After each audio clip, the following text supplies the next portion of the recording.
Hurry up! We don't have all day! The larger figure barked. Horns protruding through the suit's helmet nearly scraped the ceiling as his head jerked back and forth at the slightest noise. Right, as if your whining will get this lock open any sooner. A fist slammed into the wall beside the thief's head, but they didn't flinch. Cut the smartass remarks and get it done. I swear to all the gods I'm going to shoot the both of you. No one spoke for several tense seconds as the thief continued their work. They were the wild card of the group after all. No name, armor that seemed to morph height and body at random in wisps of smoke. It was hard to tell where they began and ended sometimes, especially with the tail. The larger figure fidgeted again, walking to the hallway's intersection to check around the corner. Still nothing except the slain guards and few odd civilians that had the misfortune of being in their way. You don't get it, Zorn? Did you notice anything on our way in? Anything out of the ordinary? The scaled figure sighed from where they leaned against the wall, pulling a pack of the foul-smelling human contraband from their coat pocket. There was nothing out of place, Visal. Same body count. Civilians fell in the average metric. Here we are at the vault door. The info was good. Right, and did your informant forget to include species averages? There were supposed to be 15 guards, and none of them were supposed to be human. 10 of them were. 10. Calm yourself. What's done is done. Besides, our work here is almost complete. There was a grumble from the thief as they continued working on the circuitry to the lock. Zorn, you know as well as I do what that means, Visal continued, getting more agitated after every word. These vaults don't keep that many humans on hand, ever. This raises the stakes drastically if any of the rumors are true. What, of the boogeymen the humans call these special forces of theirs? It's just that, rumors. The other castes that spread them are never consistent in the details. They claim them as large as you, smaller than I, armed with so many weapons they should barely be able to move, and some unarmed altogether. You've seen humans. They don't have the diversity to cover all that. Several moments of silence continued afterward. There wasn't any real noise in the vaults. They were too heavily insulated and armored to allow noise in or out of the complex. That had been the cornerstone of their plan after all. Lock the vault down from the inside and remove any obstacles. No sirens outside were broadcasting distress signals. The foot traffic was no more hectic than usual. As far as the outside was concerned, nothing was out of the ordinary.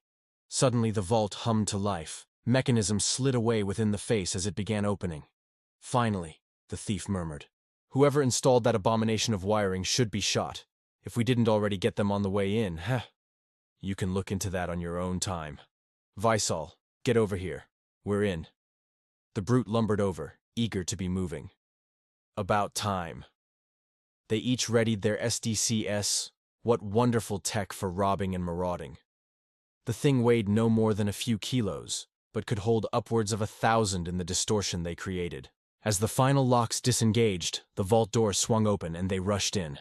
Grab it all, you know the drill. Hard credits for… Zorn wasn't able to finish the sentence over the slam of the door behind them. The lights along the inner vault shut off, leaving them in pitch black for several moments.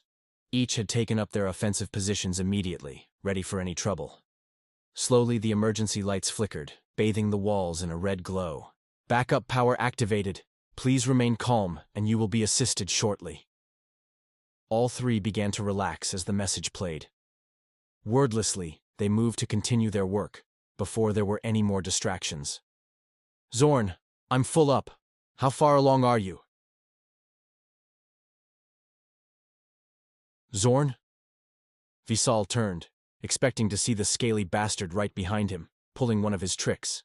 As he looked around, though, he saw the Zacadian's shadow standing very still, seemingly staring at the blank wall. We don't have time for your tricks, Zorn. I'm in no mood.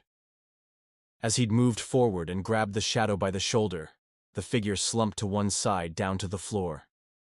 As it rolled, he saw the entire of Zorn's front had been bisected, face split 4 ways in a silent scream, eyes wide still. Ribcage and all were flayed open in brutal precision. Fuck! He turned and ran towards the vault door, heavy footfalls gaining momentum until he slammed into it. The hinges groaned as it burst outward into the hall, but he kept going. He flung himself left at the hallway, picking up the speed he'd lost on impact. At the next intersection, he went right, away from the front of the building. Their escape route was planned on the other side, in the event things went bad, as they evidently had, each on their own. On the last turn he skidded to a stop, staring down the darkened hall. Where there should have been lights marking a doorway, only a figure in black stood. It was easily as tall as Weissel, but there was no flesh visible, only studded armor plates, weapons sheathed and holstered along the waist, and the eyes. Pits as red as a volcano's center bored into him. Well, well, the boogeyman exists. Let's see if you live up to the stories. Riding the adrenal high, Weissel activated his injectors and pumped the rage drugs into his body. He wasn't taking any chances here, as he barreled down the hallway. Meanwhile, the thief sat quietly, perched in a dark corner of the vault ceiling, the camouflage of the armor making it invisible. They'd hidden themselves when Zorn stopped moving. The flash of movement had only registered a split second on their helmets' readings. That's all the warning they needed.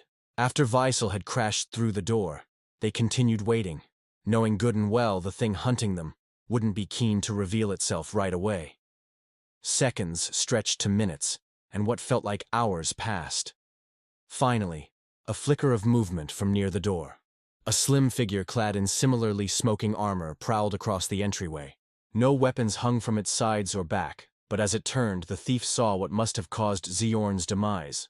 4-inch serrated claws flexed from the gauntlets it wore, no doubt made from the best materials available based on the precise carnage they'd caused. They closed in on the corpse, kneeling briefly to check through the pockets and compartments. The SDC was tossed aside, the communicators checked, then pocketed. They finally came across Zorn's contraband. The thief swore they heard a quiet, "Fucking cigarettes," followed by a chuckle. The figure stood and strode into the hall, past the debris left by the door's destruction. The thief let a shallow sigh out, unaware they'd held their breath for several minutes.